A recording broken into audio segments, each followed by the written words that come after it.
ഈ പശ്ചിമേഷ്യൻ പ്രതിസന്ധി നമ്മുടെ വീടുകളിലേക്കും എത്തിയിരിക്കുകയാണ് അല്ലേ? രാജ്യത്ത് LPG ക്ഷാമം രൂക്ഷമാണ്. അത് ഏറെക്കുറെ നമ്മളെയൊക്കെ ദുരിതത്തിലാക്കിയിട്ടുമുണ്ട്. നമ്മുടെ സംസ്ഥാനത്തടക്കം നിരവധി ഹോട്ടലുകൾ അടച്ചുപൂട്ടി. സകല മേഖലകളിലേക്കും ഈ പ്രതിസന്ധി വ്യാപിക്കുമെന്നാണ് ഭക്ഷ്യമന്ത്രി GR അനിൽ ഇന്ന് പറഞ്ഞത്. ഇതിൽ ഇന്ന് വന്നൊരു ആശ്വാസ വാർത്ത, നിലവിലെ ഈ പ്രതിസന്ധികൾക്കൊക്കെ ഇടയിലും ഹോർമൂസ് കടലിടുക്ക് വഴിയുള്ള ആദ്യ എണ്ണക്കപ്പൽ ഇന്ത്യയിലേക്ക് വന്നു എന്നുള്ളതാണ്. ഇറാൻ അനുമതി നൽകിയ 2 ഇന്ത്യൻ കപ്പലുകളാണ് വന്നത്. ഇന്ത്യൻ കപ്പലുകൾക്കാണ് അനുമതി നൽകിയത്. വിദേശകാര്യ മന്ത്രിമാരുടെ ചർച്ചയിലാണ് ഈ ഒരു നിർണായകമായ തീരുമാനമുണ്ടായത്. അപ്പോൾ നമുക്ക് ഈ വിഷയം കുറച്ചും കൂടി കാര്യമായി പരിശോധിക്കാം.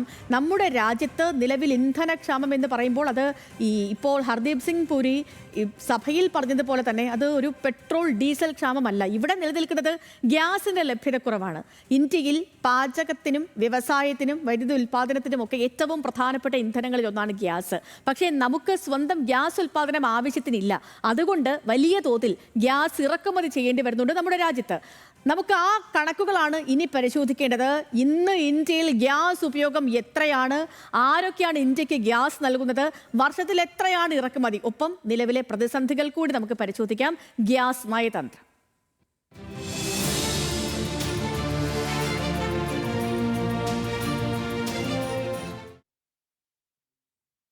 പ്രിയപ്പെട്ട പ്രേക്ഷകരെ, നമ്മുടെ രാജ്യത്ത് പ്രധാനമായിട്ടും 2 തരത്തിലുള്ള ഗ്യാസുകളാണ് ഉപയോഗിക്കുന്നത്.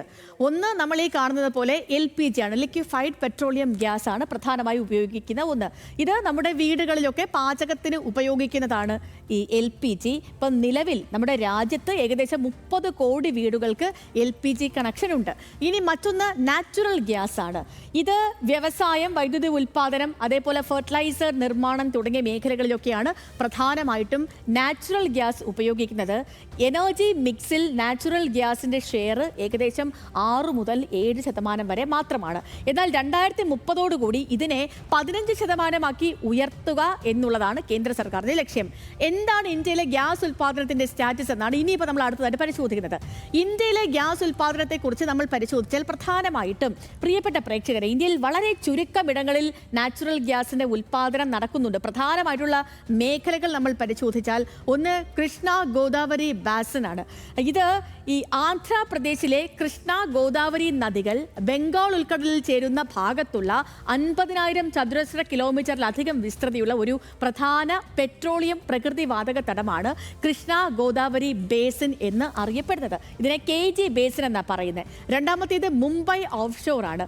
ഈ മുംബൈ തീരത്ത് നിന്ന് ഏകദേശം 90 നോട്ടിക്കൽ മൈൽ ദൂരത്ത് പുറം കടലിൽ സ്ഥിതി ചെയ്യുന്ന ഒരു എണ്ണപ്പാടമാണ് മുംബൈ ഹൈ എന്നറിയപ്പെടുന്ന.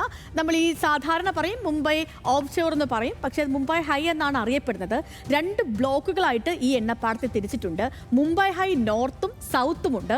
ഖംഭാത് ഉൾക്കടലിൽ സമുദ്ര പര്യവേഷണമൊക്കെ നടത്തിയ റഷ്യൻ ഭാരതീയ സംഘമാണ് മുംബൈ ഹൈ കണ്ടുപിടിക്കുന്നത്. 1974 ഈ ഒരു കണ്ടുപിടുത്തം നടന്നത്. അടുത്തത് അസം ബേസിൻ ആണ്. അസം 1889 അസമിലെ ഡിഗ്ബോയ് പട്ടണത്തിന് സമീപത്താണ് നമ്മുടെ രാജ്യത്ത് തന്നെ ആദ്യമായിട്ടൊരു എണ്ണ നിക്ഷേപം കണ്ടെത്തിയത്. അതാണ് അസം ബാസിൻ. പിന്നെ ഉള്ളത് രാജസ്ഥാനാണ്. രാജസ്ഥാൻ എന്ന് പറയുമ്പോഴത്തേനും ഈ പശ്ചിമ രാജസ്ഥാനിൽ ഏകദേശം ഒരുപാട് ഒരു 10,000 ചതുരശ്ര കിലോമീറ്റർ പ്രദേശത്താക്കി വ്യാപിച്ചു കിടക്കുന്ന ഒരു പ്രധാനപ്പെട്ട ഹൈഡ്രോ കാർബൺ തടമാണ് ഈ രാജസ്ഥാൻ ബേസിൻ എന്ന് പറയുന്നത്. 14 ജില്ലകളിലായി 4 ബേസിനുകൾക്ക് കീഴിലായി എണ്ണയും പ്രകൃതിവാതകവും ഒക്കെ ഇവിടെ നിന്നും ഉൽപ്പാദിപ്പിക്കുന്നുണ്ട്.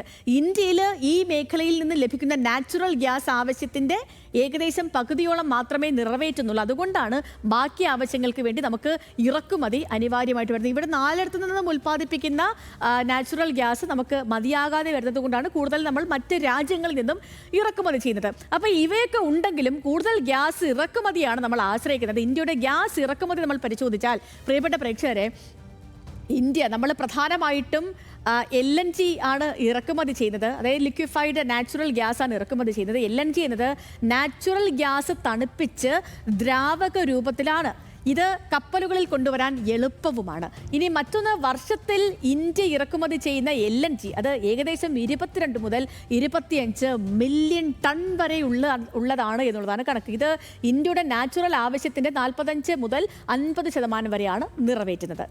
ഇന്ത്യക്ക് ഗ്യാസ് നൽകുന്ന രാജ്യങ്ങൾ ഏതൊക്കെയാണെന്ന് ചോദിച്ചാൽ, ഇന്ത്യക്ക് പ്രധാനമായിട്ടും LNG നൽകുന്ന രാജ്യങ്ങളിൽ ഏറ്റവും പ്രധാനം ഖത്തറാണ്. ഖത്തറാണ് ഇന്ത്യയുടെ ഏറ്റവും വലിയ ഗ്യാസ് സപ്ലയറും.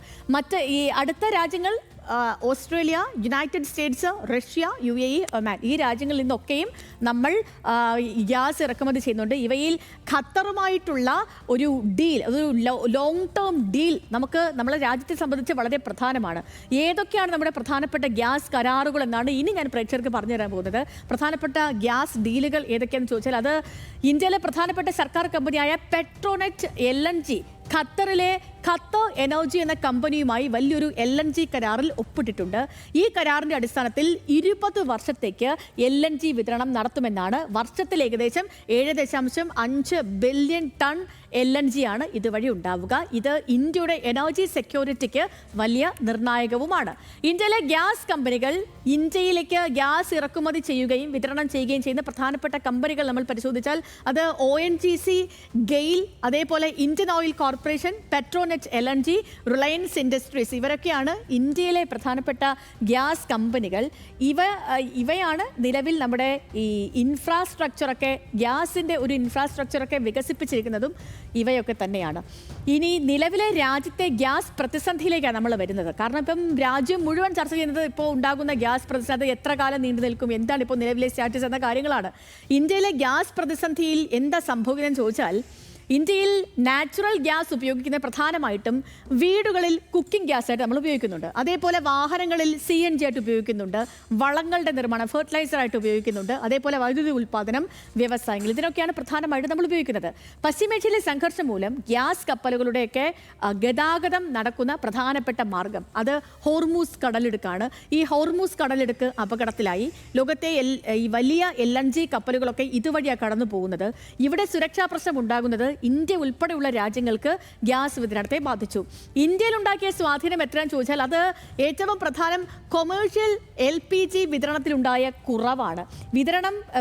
ഈ വ്യവസായങ്ങൾ ഈ വിതരണത്തിൽ കുറവ് വന്നതോടുകൂടി ചില വ്യവസായങ്ങൾക്ക് ഗ്യാസ് സപ്ലൈ കുറയ്ക്കേണ്ടി വന്നു. അങ്ങനെ LNGയുടെ വിലയും ഉയർന്നിട്ടുണ്ട്. വില ഉയരാനുള്ള സാധ്യതയെ നിലനിൽക്കുന്നു. ഇപ്പോൾ ഉയർന്നതിനപ്പുറം വില ഉയരാനുള്ള ഒരു സാധ്യത കൂടി നമ്മൾ കാണണം. അതേസമയം വീടുകളിലെ കുക്കിംഗ് ഗ്യാസ് വിതരണം തടസ്സപ്പെടാതിരിക്കാൻ സർക്കാർ മുൻഗണന നൽകുന്നുമുണ്ട്. ഇന്ത്യയുടെ ഇറക്കുമതി ആശ്രയം ഏതൊക്കെയാണെന്ന് ചോദിച്ചാൽ, ഇപ്പം ഇന്ത്യയുടെ ഗ്യാസ് ആവശ്യത്തിന് ഏകദേശം 50% നമ്മൾ ഇറക്കുമതിയാണ് ചെയ്തുകൊണ്ടിരിക്കുന്നത്. LNG ഇമ്പോർട്ട് 22 മുതൽ 25 മില്യൺ ടണ്ണാണ് ഒരു വർഷം.